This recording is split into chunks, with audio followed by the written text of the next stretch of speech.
Microphone, so I'll start. Just Wisconsin, you played them 3 times last year. You played them so many times over the years, some of the years 3 times otherwise. Just all the familiarity that's there. A lot of the same players are back again. Just what do you go into this game knowing about having to play Wisconsin?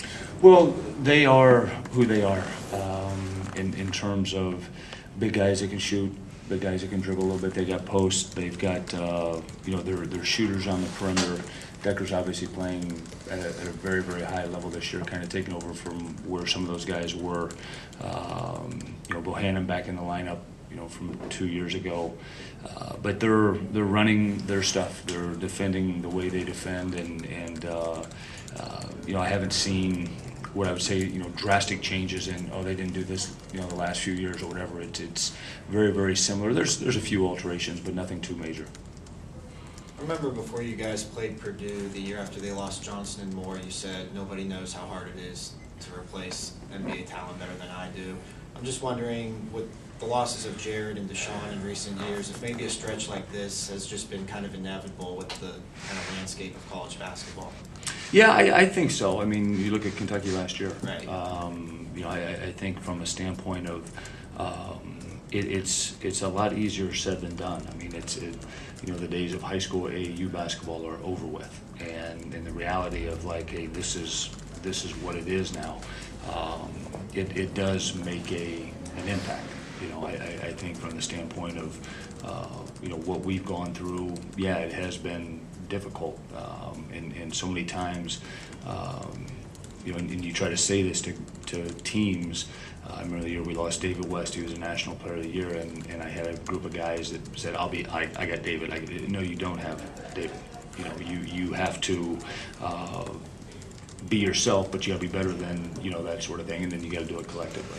Kind of in that regard, I think people thought LaQuinton would just be Deshaun. They're kind of same skill set, same body type, but has replacing Deshaun been maybe more difficult than even you anticipated it would be? Well, no doubt about that. Yeah, I mean, I think that simply from the standpoint of Deshaun was the leading scorer in the best conference in the country last year, and what the public eye doesn't see is how guys could play off of him even and get theirs, and you don't have that now.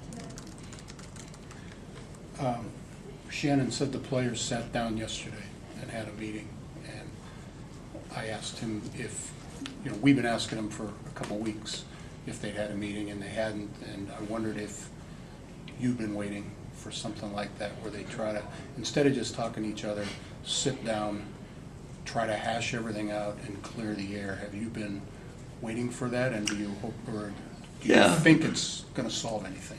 Well, you hope it does. I mean, obviously, we had to take yesterday off, so we weren't around the team, NCAA-wise. And but I think from the standpoint of any time that a group of guys sit down and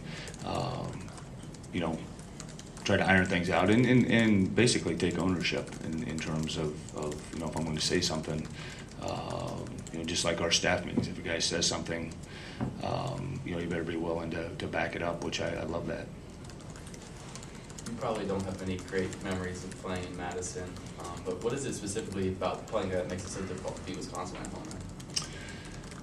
Actually, I do.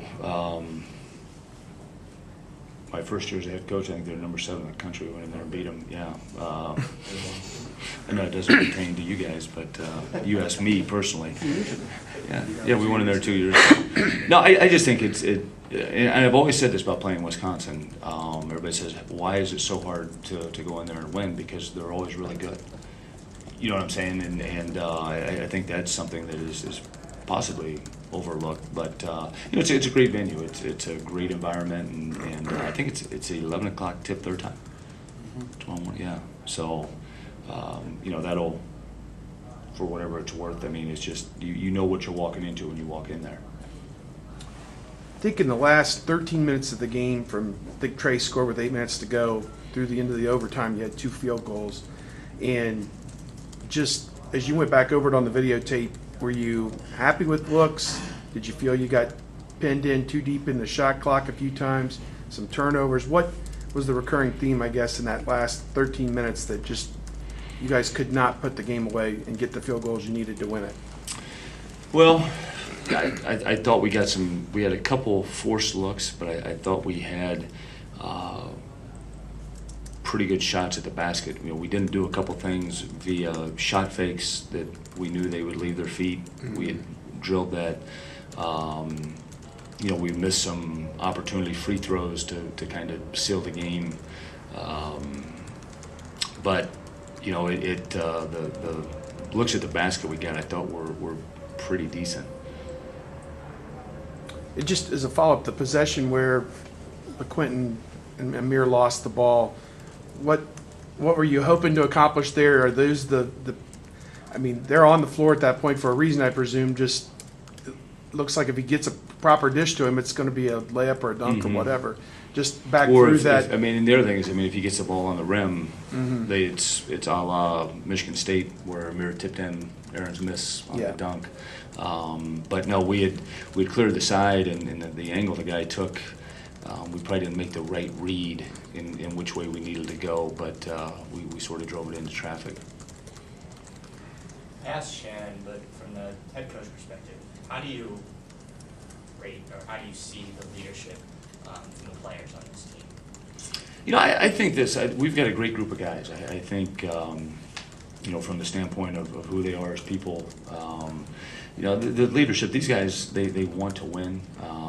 You know, I think we've, as I've said this, we haven't gone into a game and completely taken ourselves out at the beginning. So we're ready to play. We're fighting. I mean, to me, you know, if there was a leadership element, I guess it would be kind of down the stretch. The last 10 minutes of games right now is where we're stumbling in terms of making the plays that we need to win the game. Is that leadership?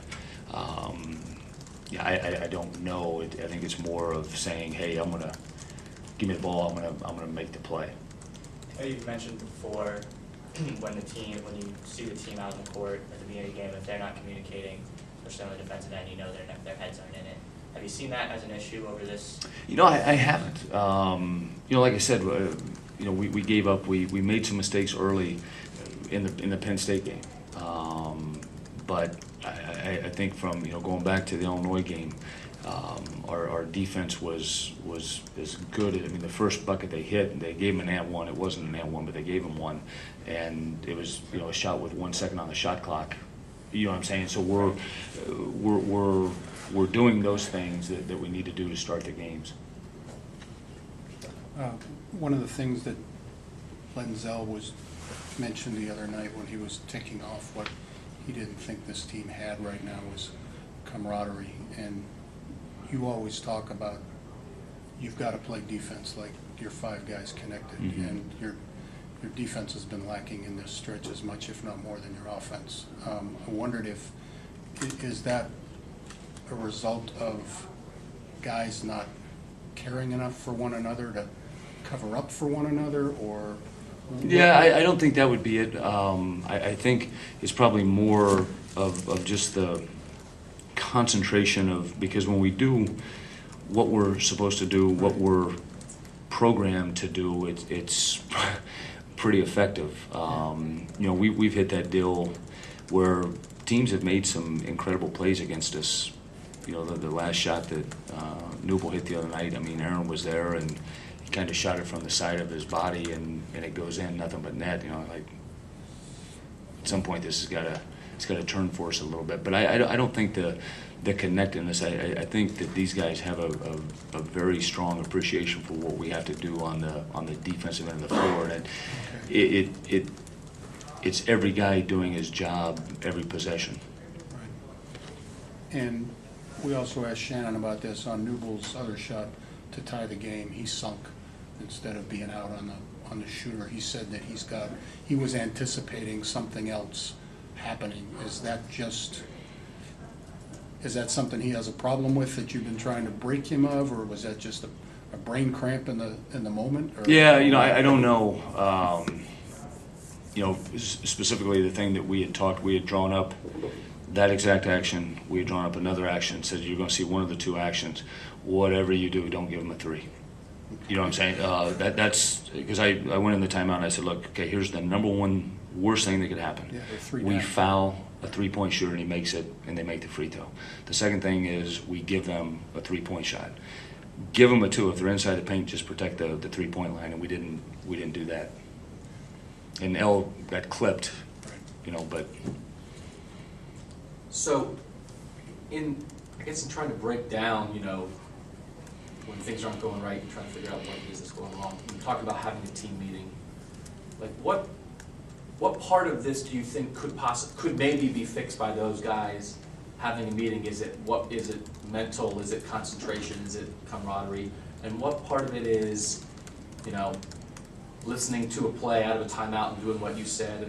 And what part of it is maybe guys are doing the right thing and then physically, they miss a shot or they right. get beat on defense? I mean, I don't know. I guess I'm trying to ask you to break down percentage-wise where things go. But Which one of these is yours? Yeah. All of the above. All Just of the listen to the above. question and you can. You hit a gambit. No, I know what you're saying, Doug. I guess some things probably can't be fixed in a team meeting, No. maybe something, No. I think so much of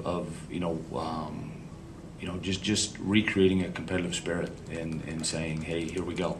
I think the number one thing that in my mind, in terms of mindset, is let's don't beat ourselves. If we get beat, fine, but don't beat ourselves in terms of all the things you just mentioned. You know what I'm saying? You can go back and listen to what you said, because I can't repeat them all. But yeah, just let's make the plays we need to make. Let's put ourselves, because we've put ourselves in position to win these games. I think from the standpoint of where we've been in terms of Big Ten basketball, across the board of all the games, there have been 50 Big Ten games, however many have been played. We've been where we need to be in a lot of these games. But we haven't found a way to make that shot, to make that free throw, to get that stop, to kind of swing the momentum and get that rebound and say, okay, we got a 2-position lead with a minute 30 to go. Let's go. When you think about a team beating itself, what are the things that stand out? Is that, for instance, not doing the defensive thing that you talked about? Yeah. And forcing something, Yeah, and turning over? What are the- turnovers, missed free throws. Okay. Not setting the angle of the screen we need to set to force the help to get the angle of the next screen. Just the little things that we've proven we've done throughout the course of the game.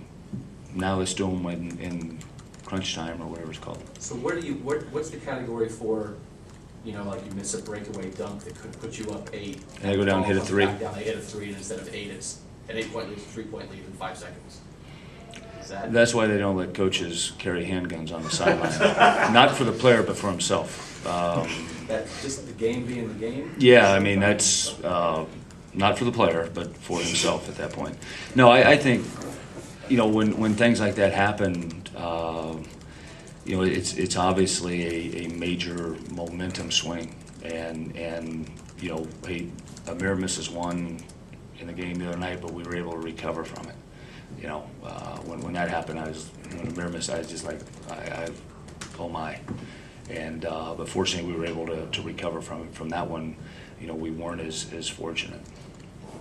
What kind of a line do you walk, coaching wise? I mean, with the mistakes that you see that are made at the end of the game, yet you see these guys after the game, and obviously, as you said, they want to win, and their efforts there, and body language wise, it was obviously a devastating loss for them. Right. Do you, like Coach Meyer always says, it's easier for him a lot of times to coach him hard after a tough win than a tough loss. Yeah. How do you, what's that line you've had to walk your last day to, they're fragile, but at the same time, you're seeing things like, we got to correct this. Right. Yeah, it's funny because, that's kind of the $1 million question in terms of how you want to approach it. Where do you think your guys' minds are? Do they are they hurting? Are they dialed in? Do they want to? Do they want this today to absorb what we're trying to do? And and I say that from the standpoint of gone a lot of different ways over the course of the last 3 weeks, and will continue till I find the right way to go. But it's never the same every day. You know, like I said, I've done as much research from my coaching career as I can, and trying to draw correlations. But it's always a different team. It's a different makeup. It's a different skill set. You know what I'm saying, of what you're looking for. Okay. I just, A sorry. little, admittedly a little off topic, but I wanted to ask you about the autism campaign you guys are doing tomorrow. Both you and Bo are wearing the pins. Coach Scary, Coach Harian, sort of Yeah. put this thing together. Give me a little thought about why you decided to participate. I know you've got, I think Barb was a teacher for a little while. Yes, Just yes. give me some of your thoughts about why you decided to participate, why maybe it's important to you. Well, I know this autism is something that a lot of people probably don't know much about. You know, in terms of the other night, we you know, wore the tennis shoes for sneakers for cancer, and autism is something that I think, and I know you're very heavily involved in it with your own children, and I don't think that the level of attention is there yet. And you know, anything that coaches can do to help that and help the awareness and help the understanding of what autism is kind of why when they asked me, I said, yeah, we'd be happy to do it. And Barb, when she was teaching, did she work specifically with kids? Yeah, she, I'm trying to think here. She taught about a lot of different levels. She told me once, but I can't. Yeah, it remember was, the whole- she had, at one of the stops, we were moving every year back then. I know she was working with autistic kids. Yeah. I just wanted to ask, in your mind, how many of those 5 losses have you beaten yourself in?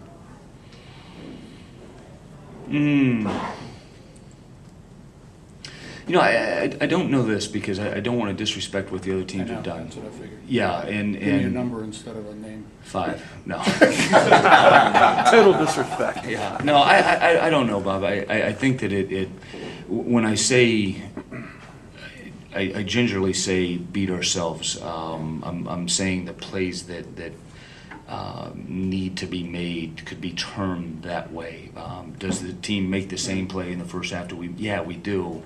It's in the eye of the beholder. so- Exactly, yeah. They've got to execute too. Yeah, and I'm not taking anything away from the teams that have beaten us at all. I'm just saying that we've put ourselves in position to have the opportunity to win basketball games, some greater than others. Mhm. But with that said, I think it's you know, we've got to lock in and we got to man up towards the end of the game.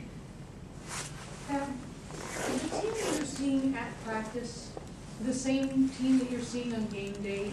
If not, how different are they? You know, they are. You know, I think that you know, we do the best we can to simulate game, which is not even close. It's not even, you know, that sort of thing. But you know, we're getting a level out of them right now that I like coming off practice. I think that you know, we leave the practice court and guys are looking saying, hey, I think we got better. If 1-2 is not an issue, could an overabundance of that be an issue? Could your guys be pressing maybe? I think possibly, yeah, down the stretch, or you know, at certain times these last couple games, maybe I want a guy to press a little too much. So I'd love to say, hey, slow down a little bit, or you know, don't shoot the ball every time. But I'd be okay with that talk. And last question, sorry, Dan. How surprising is it to see Wisconsin lose 4 of 5 then? Personally speaking, nothing surprises me anymore. You know what I mean? And just from the standpoint of where we are today, if you know, you would ask me before the season at this schedule, were we going to lose 5 or 6? I said no. I don't know if we're going to win all 6, but you know, just from the standpoint of we're all kind of going through the battles. Well, then Big Ten basketball has become SEC football, has it not? You could say that again. Yeah, no question about that. Yep. Thanks. Thanks, guys. Thank you.